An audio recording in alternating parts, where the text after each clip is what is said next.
Billionaire was cold and distant, stopped at the traffic light until he saw his ex-wife selling flowers with baby. Before we begin, drop a comment telling us which city you're watching from. And once the story ends, don't forget to rate it from 0 to 10. Oh, and make sure to follow our channel for more stories like this. Now sit back and enjoy every detail. The Seattle skyline stretched endlessly beyond the floor-to-ceiling windows of the 42nd floor, but Ethan Lockhart wasn't admiring the view. His steel-gray eyes were fixed on the quarterly reports spread across his mahogany desk, numbers that would make most people dizzy with their magnitude. At 36, he had built Lockhart Automotive into a billion-dollar empire, each acquisition more ruthless than the last. His assistant knocked and entered without waiting for permission, a privilege earned through 5 years of anticipating his every need. "The Henderson deal is ready for your signature, Mr. Lockhart.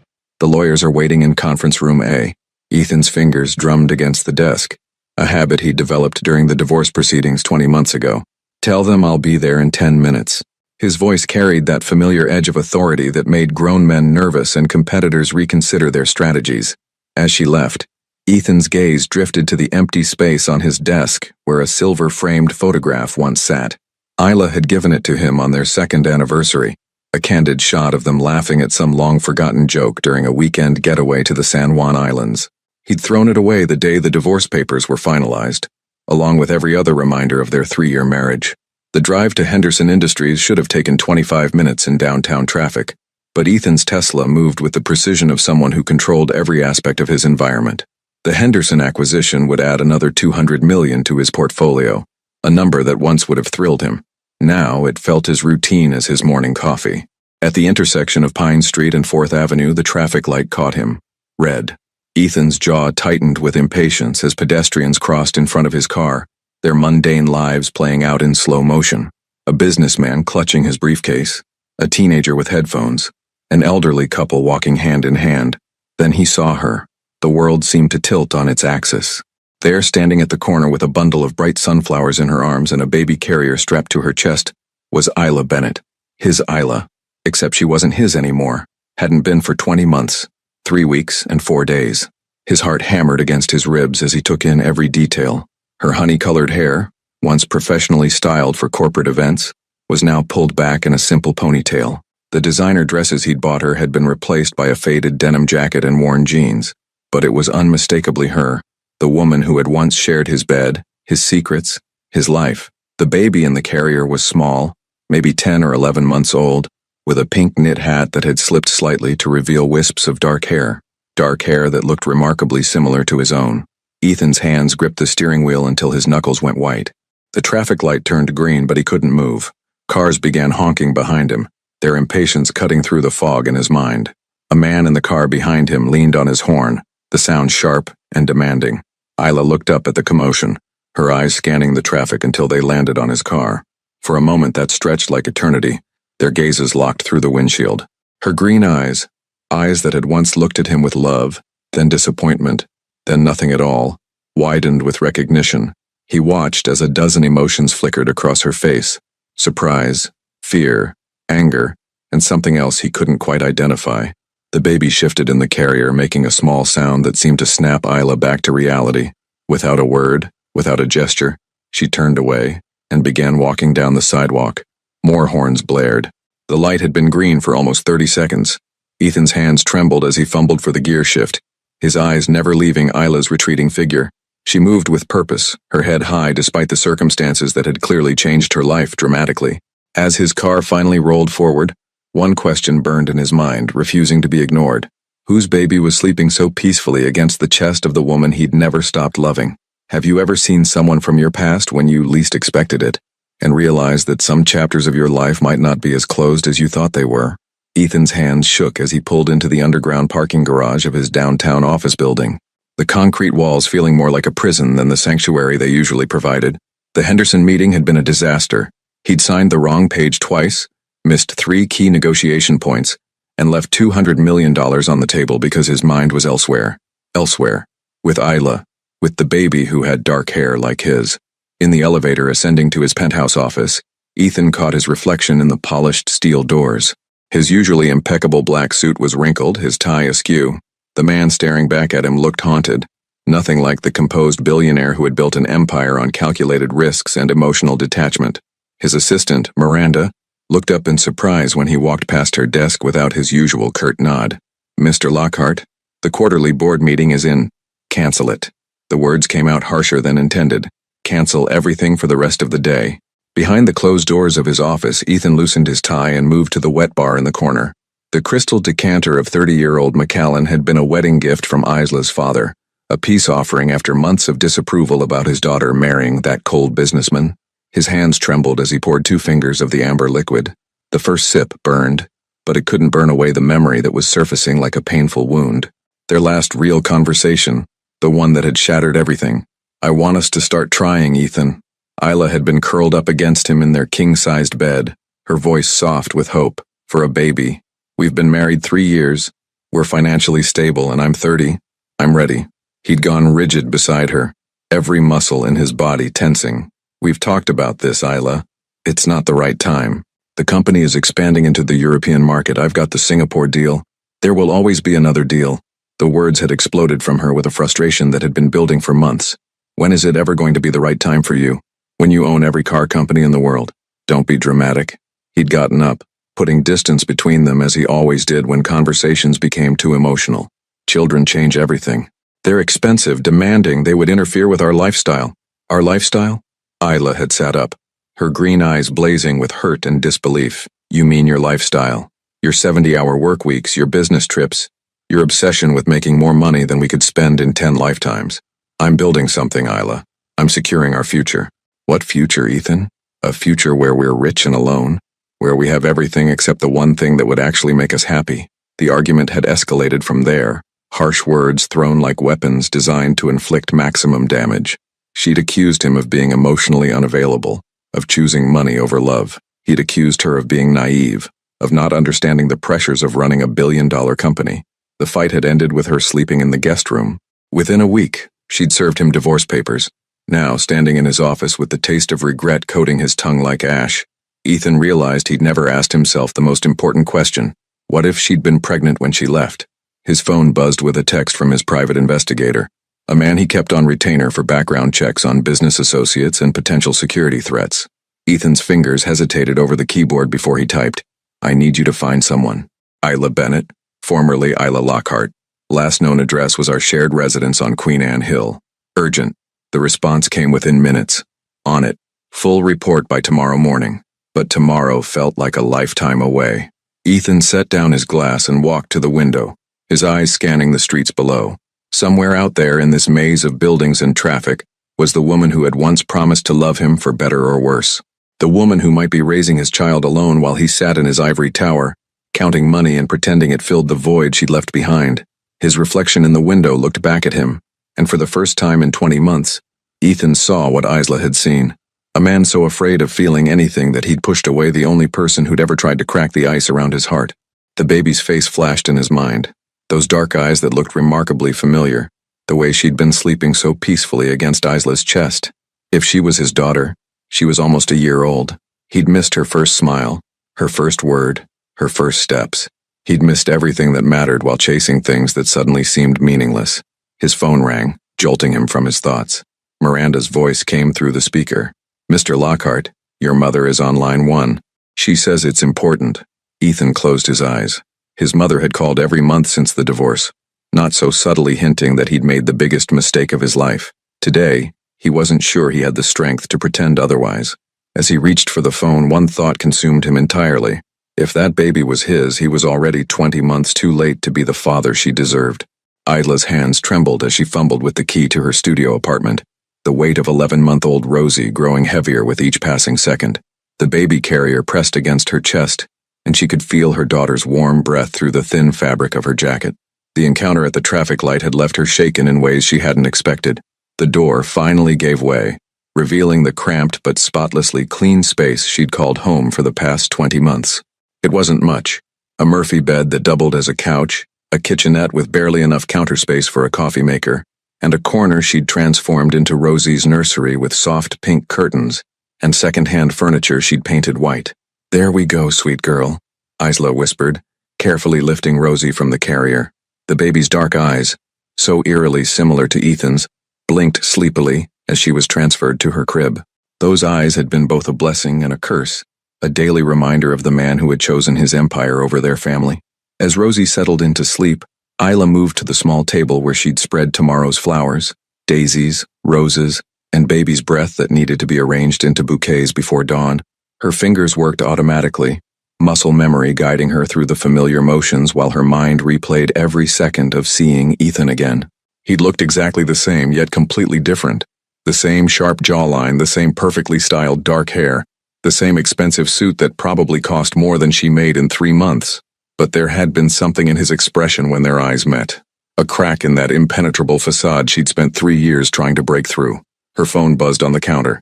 A text from her neighbor, Mrs. Chen, who occasionally watched Rosie when Isla had to work late. "Saw you come in looking upset, honey. Everything okay?" Isla stared at the message, her thumb hovering over the keyboard. How could she explain that she'd just seen the father of her child? The man who'd made it crystal clear that fatherhood was an inconvenience he'd never wanted? The man who'd chosen mergers over marriage, profit over parenthood? Just a long day. "Thank you for asking." She typed back, then immediately deleted it. Mrs. Chen deserved better than lies. "Saw someone from my past today. Complicated. I'll make extra dumplings tomorrow. Complicated situations require comfort food." Despite everything, Isla smiled. Mrs. Chen's solution to every problem involved food, and somehow it usually worked. The smile faded as she caught sight of herself in the bathroom mirror. Her reflection showed a woman who'd aged more than 20 months in the time since her divorce. The stress of single motherhood had carved subtle lines around her eyes, and her honey-colored hair had lost some of its shine from drugstore shampoo instead of salon treatments. She'd been 28 when she married Ethan, full of dreams about their future together. She'd imagined Sunday mornings with children laughing in the kitchen, family vacations to places she'd only seen in magazines, growing old together surrounded by grandchildren. Instead, she'd gotten 3 years of feeling like a beautiful accessory to his success, someone to look good at charity galas and business dinners, but never truly share his life. The pregnancy test had been positive 6 weeks after she'd signed the divorce papers. She'd sat on the bathroom floor of her friend's guest room, staring at those 2 pink lines, and felt her world shift on its axis. For exactly 3 minutes, she'd considered calling him. Then she'd remembered his words. Children would interfere with our lifestyle. Her lifestyle now consisted of wake-up calls at 4:30 a.m. to arrange flowers, walks through downtown Seattle with Rosie strapped to her chest, and falling asleep to the sound of her daughter's breathing, instead of the financial network that had once provided the soundtrack to her marriage. It wasn't the life she'd planned, but it was theirs. Rosie stirred in her crib, making the soft cooing sounds that meant she'd be awake soon and hungry. Isla moved to the tiny refrigerator, pulling out a bottle she'd prepared earlier. As she warmed it in a pot of hot water, she couldn't afford a bottle warmer. Her mind wandered to the moment when Ethan had stepped out of his car. For just a second when their eyes met, she'd seen something she'd never seen before. Vulnerability. The great Ethan Lockhart, master of the universe, had looked lost. Almost human. Then Rosie had shifted in her arms and reality crashed back. This was the man who'd told her that having children would be financially irresponsible and emotionally draining. This was the man who'd worked 18-hour days to avoid coming home to a wife who desperately wanted to build something more meaningful than a stock portfolio. Rosie's cries grew more insistent, and Isla lifted her daughter from the crib, settling into the second-hand rocking chair that had become their nighttime sanctuary. As she fed her baby, humming a lullaby her own mother had sung to her, one thought crystallized in her mind. Ethan Lockhart had made his choice 20 months ago. He'd chosen his company over their marriage, his ambition over her dreams, his fear over love. Now she had to make hers. Protect the daughter he'd never wanted from the father who'd never been ready to love her. The private investigator's report arrived at 6:47 a.m., delivered to Ethan's penthouse via encrypted email. Marcus Vale had been thorough, as always. 12 pages of detailed findings that painted a picture Ethan wasn't prepared to see. Subject: Isla Marie Bennett, formerly Lockhart. Current address: 412 Pine Street, Apartment 3B, Seattle, WA. Employment: self-employed flower vendor, various downtown locations. Monthly income: estimated $800–$200. Dependents: 1 female child, approximately 11 months old.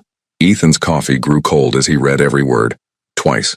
The woman who had once worn designer gowns to charity galas now lived in a studio apartment that cost $600 a month. The woman who had shared his king-sized bed in their Queen Anne Hill mansion now slept on a Murphy bed that folded into the wall, But it was the final paragraph that stopped his heart entirely. Subject gave birth at Seattle General Hospital on March 15th. Birth certificate lists child as Rosemary Grace Bennett. Father, unknown. Rosemary Grace. Born exactly 9 months and 3 weeks after their last night together. The night before she'd served him with divorce papers. The night they'd made love for the final time. Desperate and angry and clinging to something that was already slipping away. Ethan's hands shook as he reached for his phone, dialing Marcus directly. The investigator answered on the first ring. "I need more," Ethan said without preamble. "Everything. Medical records, birth records, anything you can legally access. Already on it."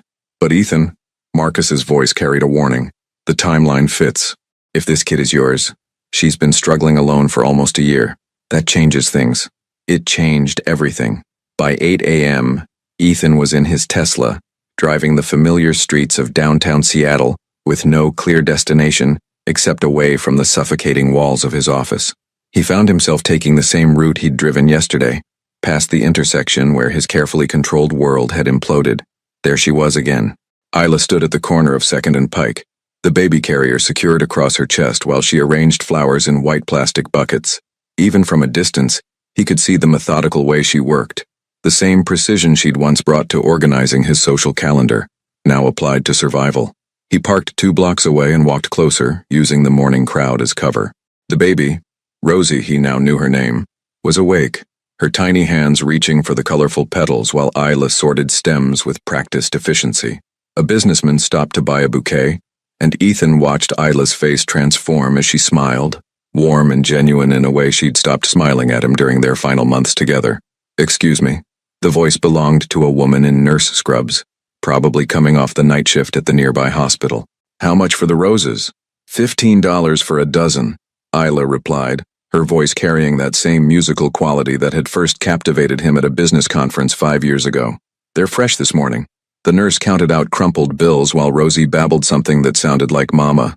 Ethan's chest tightened at the sound. His daughter's first word, a word he'd missed, along with everything else that mattered. "She's beautiful," the nurse said, gently touching Rosie's hand. "How old?" 11 months, Isla answered, and there was such fierce pride in her voice that it hit Ethan like a physical blow. "She's my whole world." After the nurse left, Isla began rearranging the remaining flowers, humming softly to Rosie. It was a song Ethan recognized, one she used to hum while cooking dinner in their marble kitchen, back when they'd still pretended their marriage could be saved. His phone buzzed. A text from his assistant. "Board meeting moved to 10 a.m. Henderson's lawyers are threatening to pull out if you don't review the contracts today." Ethan stared at the message, then at the woman who was now singing softly to the baby girl with his eyes and her smile. 20 months ago, he would have been back in his office within minutes choosing deals over everything else. Today, the very idea made him sick. He typed back, "Handle it. I'm unavailable." "All day? Mr. Lockhart, this is a $200 million. I said handle it." He turned off his phone and continued watching from the shadows. A teenage boy with paint-stained fingers bought a single white rose, probably for a girl who had no idea how lucky she was. An elderly man chose daisies, mentioning something about his late wife's grave. Isla listened to each customer like their story mattered, like their $15 purchase was the most important transaction of her day. This was who she'd always been, the woman who remembered birthdays, who sent thank you cards, who asked about his secretary's sick mother, even when he couldn't be bothered to learn the woman's name. He'd been so focused on building his empire that he'd never noticed he was married to a queen. As the morning crowd thinned, Isla began packing up the unsold flowers. Rosie had fallen asleep against her chest, tiny fists curled around the fabric of her mother's worn jacket.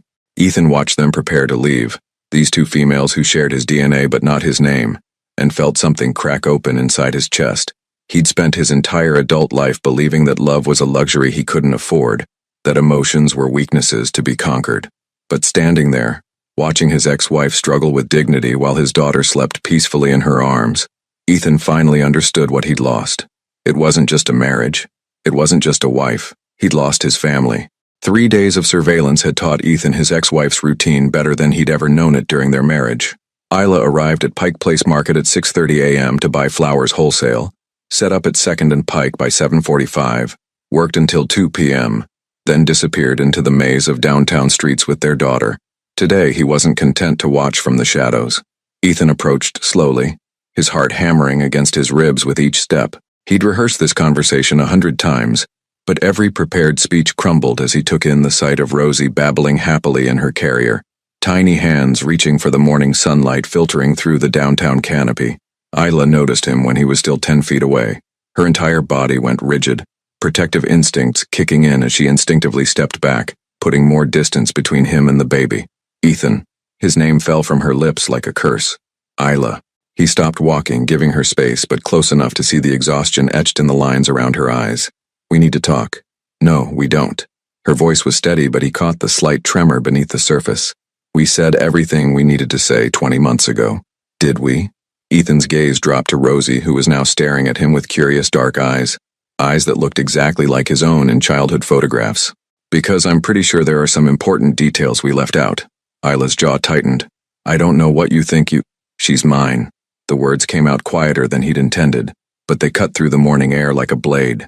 Rosie, she's my daughter. For a moment, the busy street around them seemed to fade into background noise. Pedestrians walked past, cars honked in the distance, but all Ethan could focus on was the way Isla's face crumpled before she rebuilt those walls he knew so well. You don't get to do this, she whispered, her green eyes blazing with a fury that reminded him why he'd fallen in love with her in the first place. You don't get to show up here and... I hired an investigator. The confession stopped her mid-sentence. I know when she was born. I know the timeline. I know you were alone at Seattle General when you had her. Isla's face went pale. You investigated me? I had to know. Ethan took a step closer, noting how she immediately tensed. Isla, if she's mine. If. The word exploded from her lips with such venom that several passers-by turned to stare. Rosie startled at her mother's raised voice, letting out a small whimper that made Isla immediately soften her tone. If she's yours? Look at her, Ethan. Really look at her. He did. Dark hair that curled slightly at the ends, just like his had as a child. A stubborn set to her jaw that he recognized from his own reflection. The way she gripped things with her left hand. The same preference he'd had since birth, but it was her eyes that sealed it. Not just the color, but the intensity.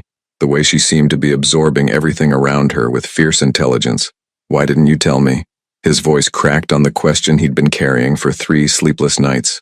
Isla let out a bitter laugh. Tell you? Tell the man who said children would interfere with our lifestyle? Tell the man who worked 18-hour days to avoid coming home to his wife? Tell the man who made it crystal clear that fatherhood was an inconvenience he'd never wanted? Each accusation hit him like a physical blow because they were all true. Isla, if I had known, you would have what? Suddenly become the family man you swore you'd never be? You would have given up your precious empire to change diapers and attend mommy and me classes? She shook her head, tears threatening at the corners of her eyes. I saved us both the disappointment. Rosie began to fuss, sensing her mother's distress. Isla immediately began swaying, making soft, shushing sounds that seemed to come as naturally as breathing. Watching her comfort their daughter, Ethan felt something fundamental shift inside his chest. I was wrong. The admission came out hoarse, like it was being dragged from somewhere deep inside him. About everything, about children, about priorities, about what matters. Don't. Isla's voice was sharp. Don't you dare stand there and tell me you've changed just because you saw us on the street. Don't you dare make this about your guilty conscience. It's not about guilt. He was lying and they both knew it. It's about my daughter. Our daughter. She's my daughter. Isla's arms tightened protectively around Rosie. You signed away any claim to her the day you chose your company over our marriage.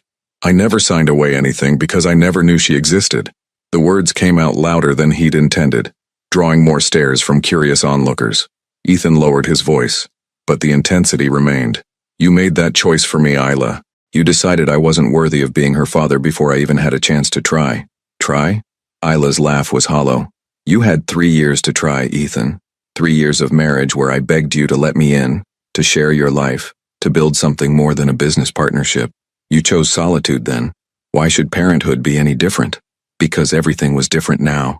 Because seeing them together, mother and daughter struggling but strong, had shattered every wall he'd built around his heart. Because for the first time in his life, money and power felt meaningless compared to the family he'd lost. But before he could find the words to explain, Isla was already backing away, putting more distance between them. Stay away from us, Ethan, she said, her voice breaking on his name. We don't need your guilt or your money or your sudden interest in playing father. We're doing just fine without you. As she turned to leave, Rosie looked back over her mother's shoulder. meeting Ethan's eyes with that intense stare that was so familiar it hurt. For just a moment, father and daughter looked at each other across an impossible distance. Then they were gone, disappearing into the crowd, leaving Ethan standing alone among strangers with the devastating realization that just fine was exactly what he'd never be again. Ethan's Aston Martin felt like a prison as he sat in the underground garage of his building, staring at the concrete wall ahead. The confrontation with Isla replayed in his mind on an endless loop, each word she'd spoken cutting deeper than the last. He'd destroyed the best thing in his life once, and now he was watching the consequences play out in the form of a daughter who would grow up never knowing her father. His phone had been buzzing incessantly for the past hour. Missed calls from his assistant, his board members, his mother. The Henderson deal had officially collapsed, costing him $200 million and his reputation as the unshakable king of automotive acquisitions. 6 months ago, it would have devastated him. Today he couldn't bring himself to care. There was only one call he wanted to make. Vale, the private investigator, answered on the second ring. "I need another favor," Ethan said, his voice hoarse from the emotional battlefield he'd just left. "Legal advice. Hypothetically, what rights does a father have if paternity can be established?" A long pause. "Ethan, tell me you're not thinking about pursuing custody." "I'm thinking about a lot of things." He leaned back against the leather headrest, closing his eyes. "Just answer the question. In Washington state, biological fathers have rights to visitation, even partial custody, if they can prove paternity and demonstrate they can provide a stable environment for the child." Marcus's voice carried a warning. "But given the circumstances, the mother's clear desire for no contact, the fact that you've been absent for the child's entire life, any court battle would be brutal and public." Public. The thought of Isla's private struggles being dissected in newspapers made Ethan's stomach turn. What if I just wanted to help? Financially, I mean. Child support? Better living conditions? You'd need her consent for voluntary support, or a court order for mandatory support. Both require acknowledging paternity, which means... Marcus trailed off. Which means she'd have to cooperate. Ethan finished the thought, already knowing Isla would rather live in that cramped studio apartment forever than accept a penny from him. After hanging up, Ethan found himself driving aimlessly through Seattle's familiar streets, past the coffee shops where he and Isla used to meet for lunch, past the bookstore where she'd spent Saturday afternoons reading while he worked. Every corner held a memory of the woman who had tried so desperately to break through his emotional walls, only to give up and build walls of her own. His phone rang again. This time, he answered. Ethan James Lockhart. His mother's voice carried that particular tone she'd perfected during his childhood. Equal parts disappointment and determination. "Miranda told me you've been unreachable for 3 days. The Seattle Times is reporting that Henderson Industries is reconsidering their acquisition terms because you've gone AWOL. Hello, Mother." Ethan pulled into the parking lot of a small neighborhood park, watching children play on swings while their parents pushed them higher. "I'm fine." "You're clearly not fine. What's going on? And don't you dare tell me it's just business stress. I've known you for 36 years, and you've never missed a meeting in your life." Eleanor Lockhart had always been perceptive, a trait that had served her well during her own corporate career before she'd retired to philanthropy. There was no point in lying to her. "I saw Isla," he said quietly. The silence stretched so long that Ethan wondered if the call had dropped. Finally, his mother spoke, her voice gentler than before. "How is she?" "She has a daughter." The words felt like glass in his throat. "My daughter, 11 months old." Another long pause. "Oh, Ethan. She was pregnant when she left me, Mom. Pregnant and alone, and I never knew." He watched a father push his toddler on a swing, the little girl shrieking with delight as she soared higher. "I have a daughter, and she doesn't even know my name. What are you going to do?" It was the question that had been haunting him for 3 sleepless nights. What could he do? Isla had made her feelings crystal clear. She wanted nothing to do with him. But somewhere in this city was a little girl with his eyes and his stubbornness, growing up believing her father had abandoned her before she was even born. "I don't know," he admitted. "She hates me, Mom, and maybe she has every right to." "Ethan." His mother's voice took on that firm tone he remembered from his teenage years. "You made mistakes in your marriage. Serious ones. But that doesn't mean you can't try to make amends now. She won't let me near them. Then you'll have to prove you've changed. Not with words, Isla's too smart for that, but with actions. Consistent, patient actions that show her the man you've become. What if I haven't become anything?" The question came out more vulnerable than he'd intended. "What if I'm still the same selfish bastard who chose profits over his pregnant wife? Are you?" His mother's question was direct, challenging, because the Ethan I raised would have already figured out how to help them. even if it meant swallowing his pride and working in the shadows. After the call ended, Ethan sat in his car as darkness fell around the park. Families were heading home, fathers carrying tired children to minivans, mothers gathering forgotten toys and empty juice boxes. Normal families, doing normal things, taking for granted the everyday miracles he'd never thought he wanted. His phone buzzed with a text from an unknown number. For a wild moment his heart raced, thinking it might be Isla. Instead, it was from Marcus. Thought you should know. Property records show Isla's lease is up for renewal next month. Landlord's been raising rents in that building. Might be relevant. Ethan stared at the message, pieces of a plan beginning to form in his mind. If Isla wouldn't let him help directly, perhaps there were other ways. Ways that didn't require her permission or her forgiveness. Ways that might slowly and carefully prove to the mother of his child that some people really could change, even if they'd taken 20 months too long to start trying. 2 weeks passed before Isla noticed the changes. It started small, almost imperceptibly so. The wholesale flower vendor at Pike Place Market began giving her better deals, claiming he was overstocked and needed to move inventory quickly. The elderly Korean woman who sold coffee from a cart near her usual corner started refusing payment, insisting that pretty mother with baby deserved free coffee. Even Mrs. Chen from next door had mysteriously received an anonymous grocery delivery that she'd insisted on sharing. Isla wasn't naive.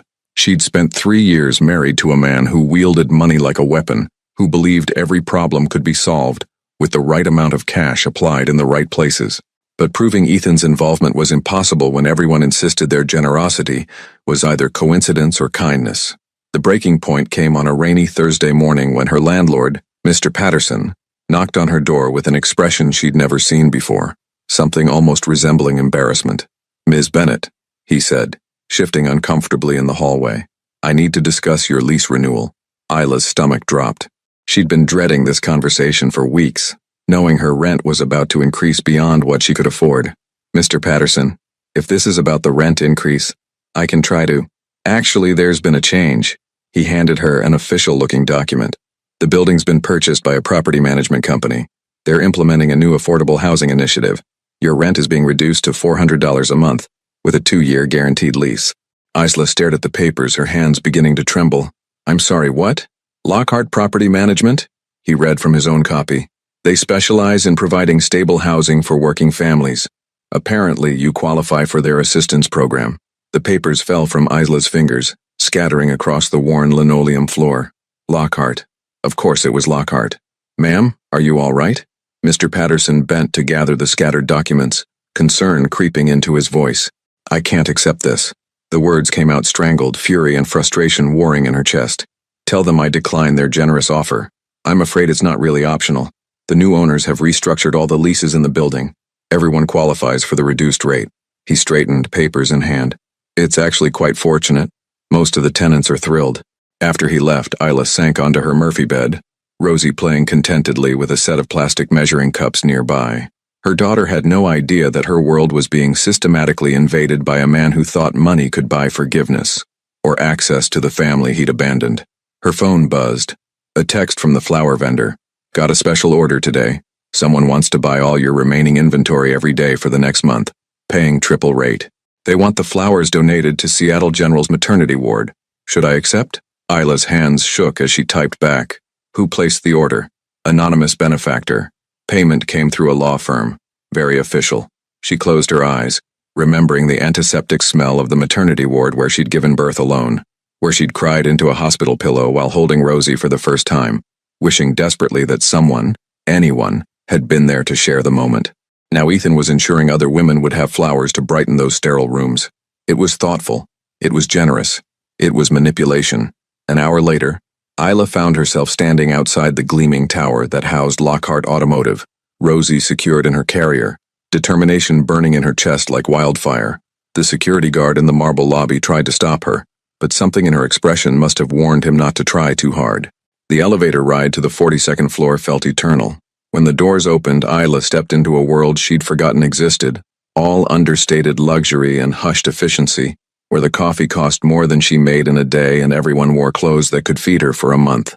Ethan's assistant Miranda looked up from her computer with poorly concealed shock. "Mrs. Locke, Ms. Bennett, Mr. Lockhart is in a meeting." "Then get him out of it."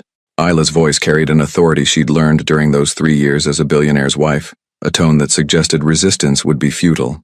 Miranda hesitated for exactly 3 seconds before reaching for her phone. "Mr. Lockhart, you have a visitor." "Yes, sir." "Right away." The office doors opened before Miranda finished hanging up. Ethan appeared in the doorway, his usual composure cracking the moment he saw them. His eyes immediately went to Rosie, who was wide awake and curiously taking in the unfamiliar surroundings. Isla. Her name came out like a prayer. "Don't." She walked past him into the office she'd visited so many times during their marriage, the space where he'd chosen to spend more time than in their home. "Just don't." Ethan closed the door behind them, creating a bubble of privacy in the middle of his empire. "I take it you received the lease renewal notice." "Stop." The word exploded from her with such force that Rosie startled, her little face scrunching up in preparation for tears. Isla immediately began swaying, her voice dropping to a whisper that somehow carried more venom than any shout. "Stop trying to manage my life. I'm trying to help. You're trying to control." She turned to face him, and Ethan felt his heart stop at the pain blazing in her green eyes. "This is what you do, Ethan. You throw money at problems until they disappear. You buy solutions instead of earning them. What was I supposed to do? Watch you struggle when I could help? Yes." The word rang through the office like a gunshot. "Yes. You were supposed to watch me struggle, because that struggle is mine. Those choices are mine. That life is mine." Ethan moved closer, his hands raised in a gesture of surrender. "Isla, please. I just want—" "You want what? To ease your guilt? To play the generous benefactor so you can sleep better at night?" Rosie began to fuss, responding to her mother's agitation.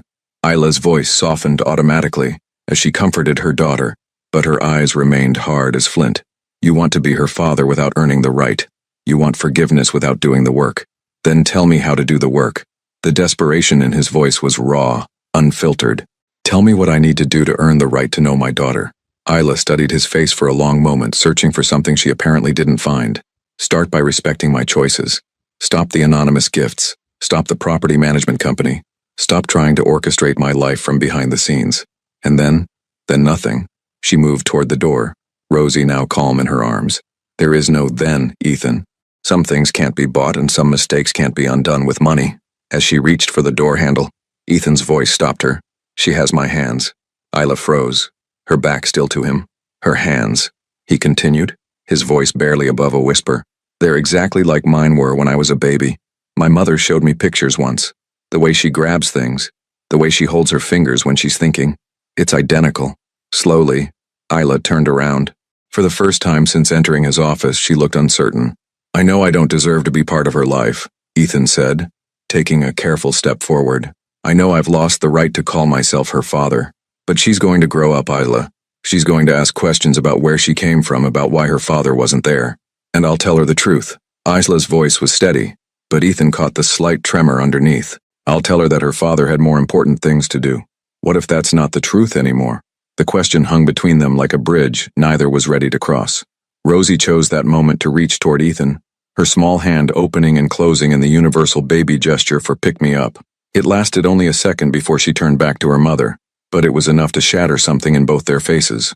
"Stop the property management company," Isla whispered, her voice breaking. "Stop all of it.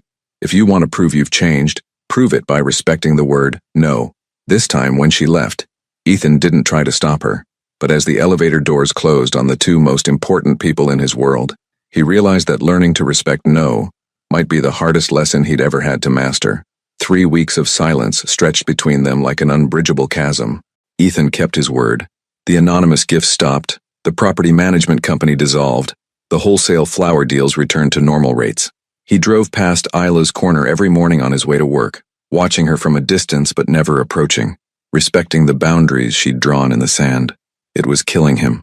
The irony wasn't lost on him that he'd spent 3 years of marriage avoiding emotional intimacy, and now emotional distance felt like slow starvation. He threw himself into work with renewed intensity, but the numbers on his computer screen blurred into images of dark-haired babies, and the woman who'd once loved him enough to try breaking down his walls. His mother called twice a day. His assistant walked on eggshells. His board members whispered about his distracted performance during meetings. Ethan heard it all from a distance, as if his real life was happening somewhere else, in a cramped studio apartment where his daughter was learning to walk without him there to catch her when she fell. The call came at 2:17 on a Tuesday afternoon. Mr. Lockhart? The voice was unfamiliar, professional, but urgent.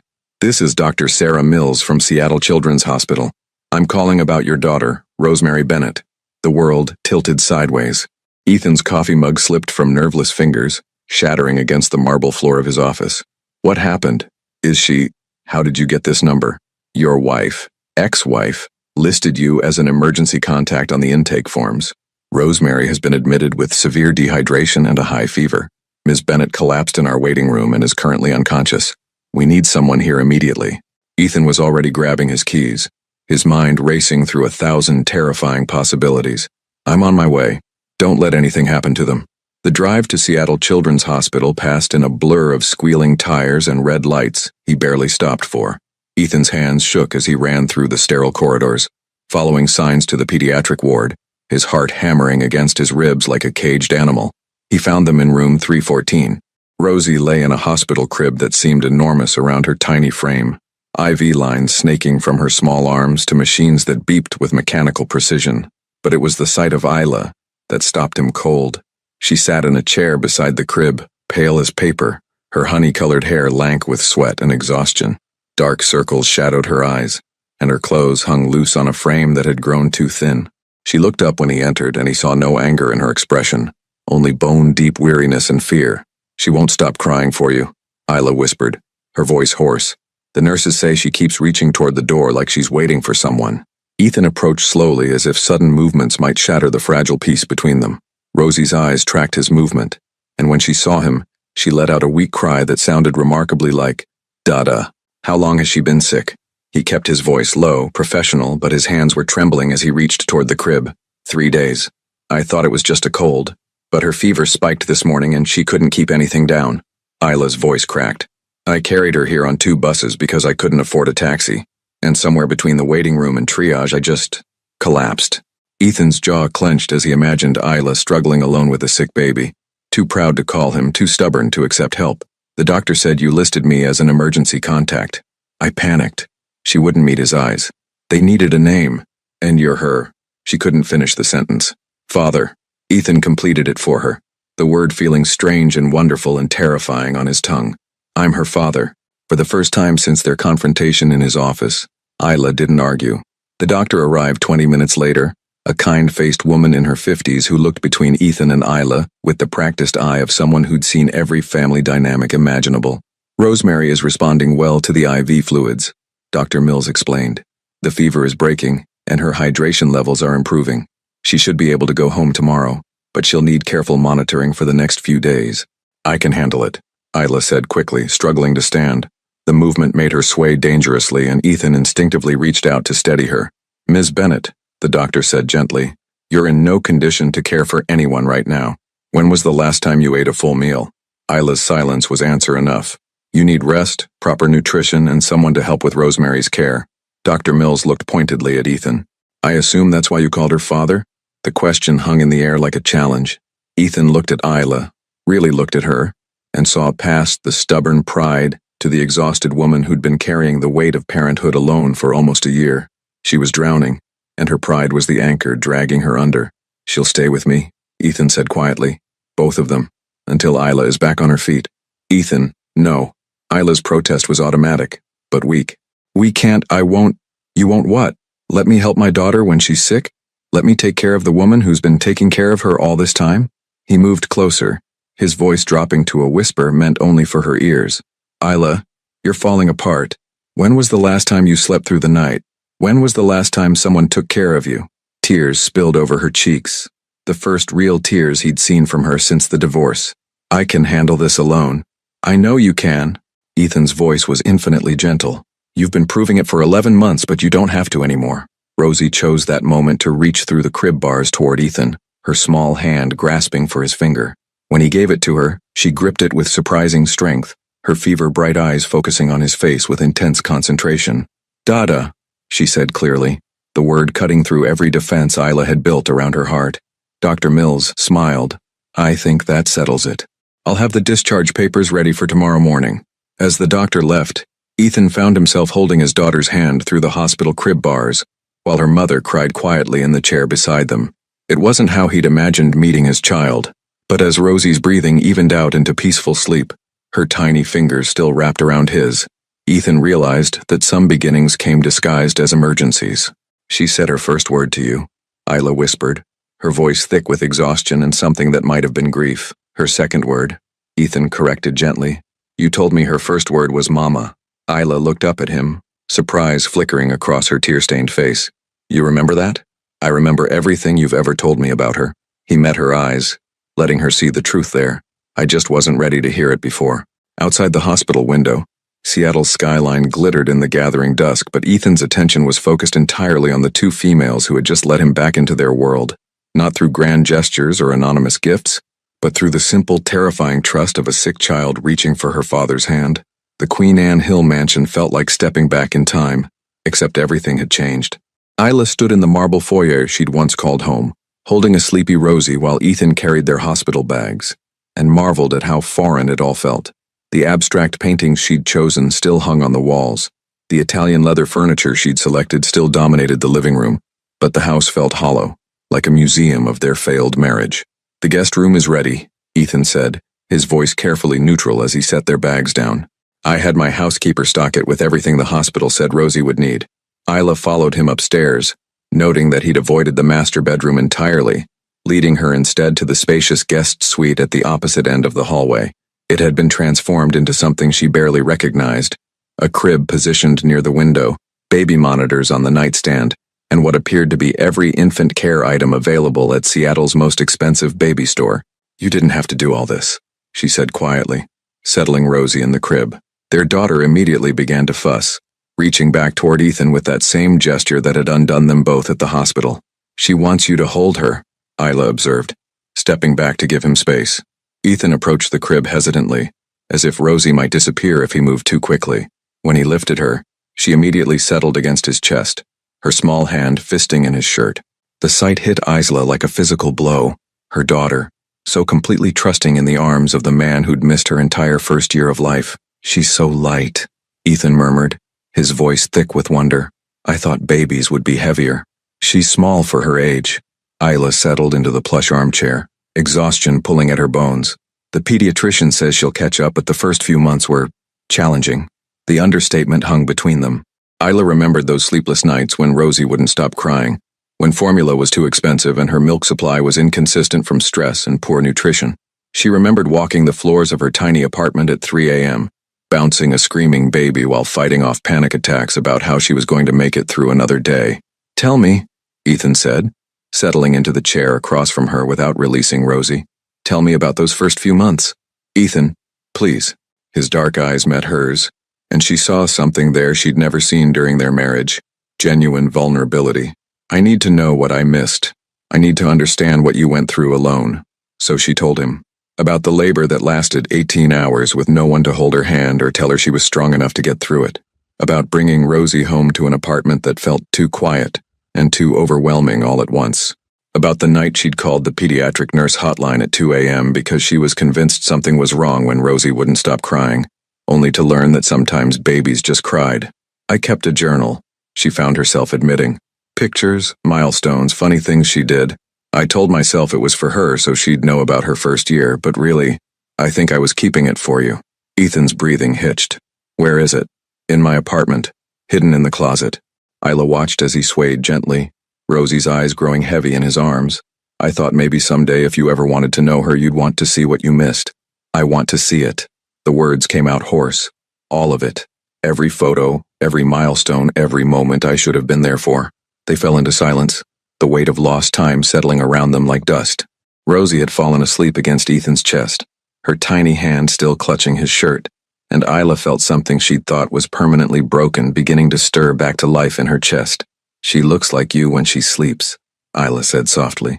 "Peaceful, like nothing in the world could touch her. She has your chin." Ethan's voice was barely above a whisper, as if speaking too loudly might wake their daughter. "And your stubbornness. The nurse said she refused to take the medicine until they brought you back to consciousness." The mention of her collapse brought reality crashing back. Isla touched her temple, where a headache had been building since she'd woken up in the hospital. "The doctor said I need to eat more, rest more. Easier said than done when you're living paycheck to paycheck. That stops now." Ethan's voice carried a note of finality that reminded her why he'd become a billionaire before his 35th birthday. You don't go back to that apartment. You don't go back to selling flowers on street corners. You focus on getting healthy, and you let me take care of both of you. Ethan, we can't. Why not? He stood carefully, moving toward the crib to put Rosie down. Give me one good reason why the mother of my child should be struggling to afford groceries while I have more money than I could spend in 10 lifetimes. Because money doesn't fix everything. The words exploded from her with more force than she'd intended. Rosie stirred in the crib, and both parents immediately froze, waiting to see if she'd wake up. When their daughter settled back into sleep, Isla continued in a whisper. Money doesn't fix the fact that you chose your company over our marriage. It doesn't fix the fact that you made me feel like wanting children was selfish and demanding. It doesn't fix the fact that you let me walk away without fighting for us. You're right. Ethan's admission surprised them both. Money doesn't fix any of that. But maybe time can. Maybe proving that I've learned from those mistakes can. People don't change, Ethan. Not really. Then explain this. He gestured around the transformed room. Explain why I canceled 5 board meetings to sit in a hospital room. Explain why I haven't thought about a single business deal since the moment I saw you again. Guilt, not guilt. He moved closer, his voice dropping to that intimate tone she remembered from their early dating days. Love. I never stopped loving you, Isla. I just convinced myself that love was a luxury I couldn't afford. I was wrong about that too. The confession hung between them like a bridge she wasn't sure she was ready to cross. Outside the window, Seattle's lights twinkled in the distance, and Isla could hear the familiar sound of rain beginning to fall against the glass. I kept our wedding album, she whispered. The admission pulled from somewhere deep inside her. Even after everything, even when I hated you, I couldn't throw it away. Ethan's breath caught. Isla, I'm not saying I forgive you. Her voice was firm despite the tears threatening at the corners of her eyes. I'm not saying this changes anything between us, but for Rosie's sake, I'll stay until I'm back on my feet and she's fully recovered. And then, Isla looked at their daughter sleeping peacefully in the crib that should have been hers from the beginning, then back at the man who'd broken her heart so thoroughly she'd thought it would never heal. Then we figure out how to be parents together, even if we can't be anything else. It wasn't forgiveness.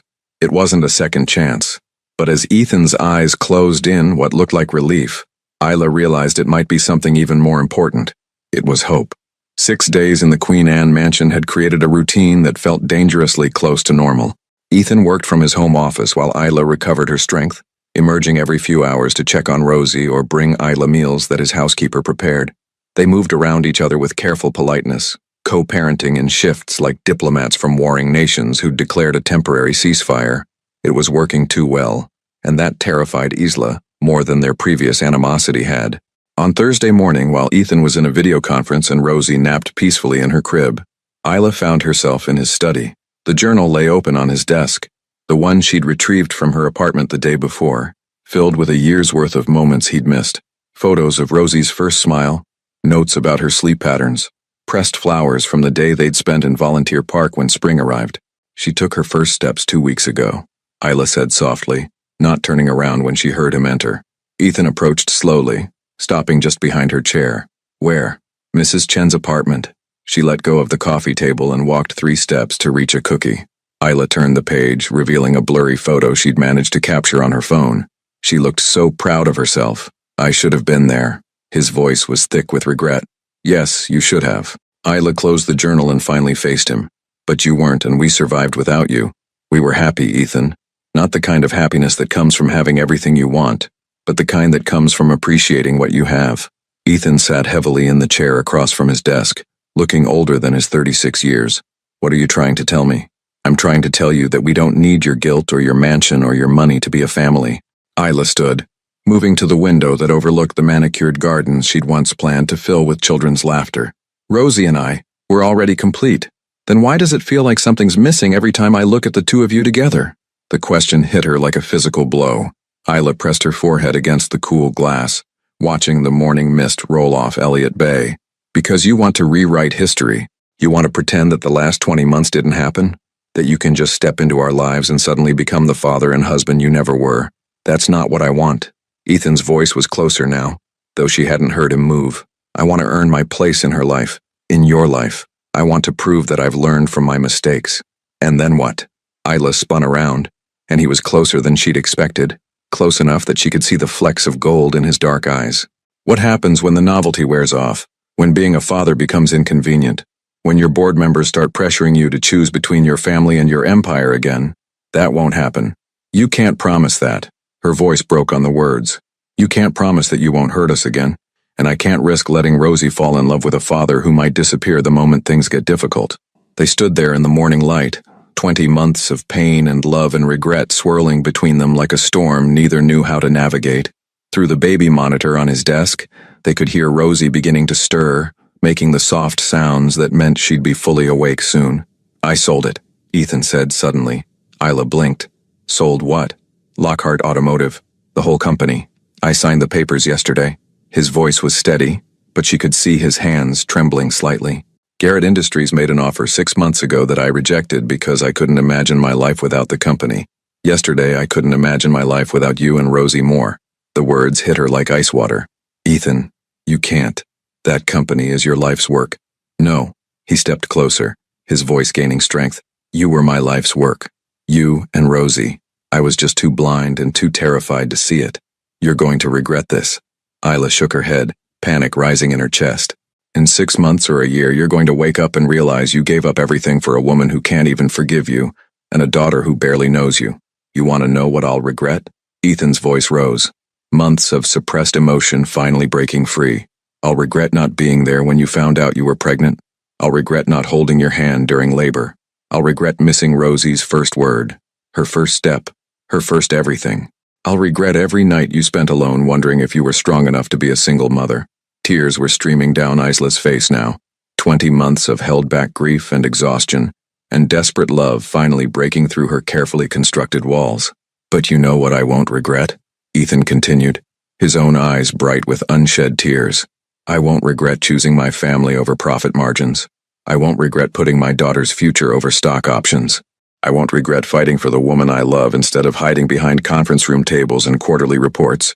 Through the monitor, Rosie's babbling grew more insistent. In a few minutes, she'd be crying for attention, and this moment, whatever this moment was becoming, would be interrupted by the reality of parenthood. I'm scared, Isla whispered, the admission torn from her deepest fears. I'm scared to believe you. I'm scared to let Rosie love you, and then lose you again. I'm scared that I'm not strong enough to survive if you change your mind. Then don't. Ethan reached for her hands, and this time she didn't pull away. Don't be strong. Don't carry everything alone. Let me share the weight. Let me prove that some people really can change when they have something worth changing for. Rosie's cries echoed through the monitor, urgent now, demanding attention from her parents.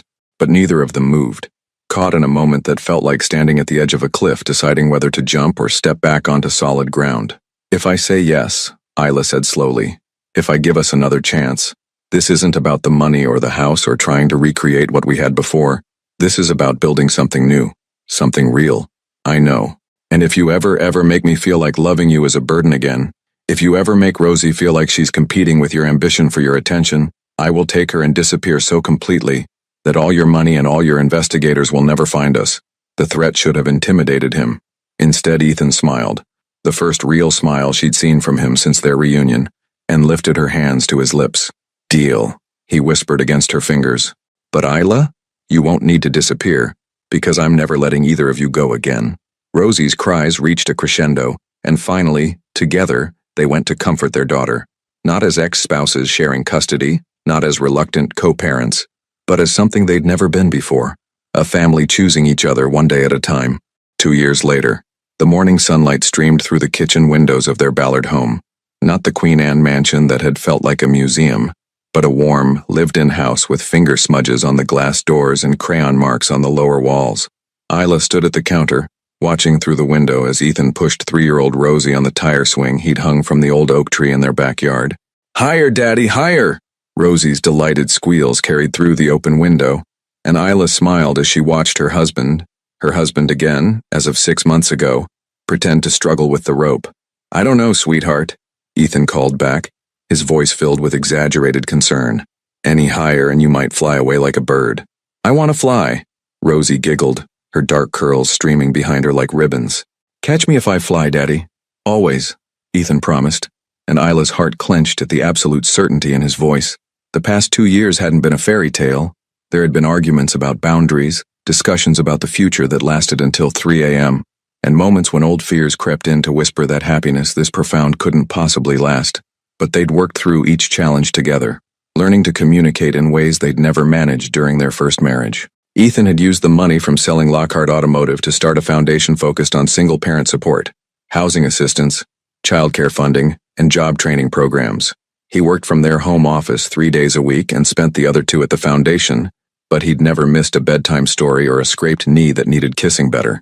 The front door opened, and Mrs. Chen shuffled in carrying a container of what were undoubtedly homemade dumplings. At 78, she'd appointed herself honorary grandmother to Rosie, and had a standing invitation to Sunday dinner that she'd never missed. "That child gets more spoiled every week," Mrs. Chen said fondly, watching through the window as Ethan now lay on the grass while Rosie used his back as a launching pad for somersaults. "She's got him wrapped around her little finger," Isla agreed, though her tone carried nothing but affection. "And you? Still happy with your choice?" It was a question Mrs. Chen asked every few months, not from doubt, but from the protective instincts of someone who'd watched Isla struggle through those early months of single motherhood. Isla considered it seriously, as she always did. "Ask me tomorrow," she said, using the answer that had become their ritual. Mrs. Chen nodded approvingly. "Smart girl. Happiness isn't something you achieve once and keep forever. It's something you choose day by day." Through the window they watched as Ethan scooped Rosie up and spun her around, both of them laughing with the kind of unself-conscious joy that made Isla's chest tight with gratitude. When he set her down, Rosie immediately pointed toward the house. "Mama, Mama, did you see me fly?" Isla opened the back door as her daughter came barreling toward her, grass stains on her knees, and pure happiness radiating from every part of her small body. "I saw everything, baby girl. You were amazing." Ethan followed more slowly, his hair mussed and his business shirt wrinkled from their morning adventures. He looked nothing like the polished billionaire she'd first married, and everything like the man she'd fallen in love with all over again. "Mrs. Chen brought dumplings," Isla told him as he approached. "Perfect. I worked up an appetite being a human jungle gym."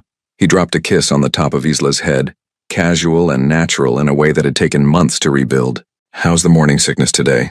Isla placed a protective hand over her still flat stomach where their second child, a son, according to last week's ultrasound, was growing steadily.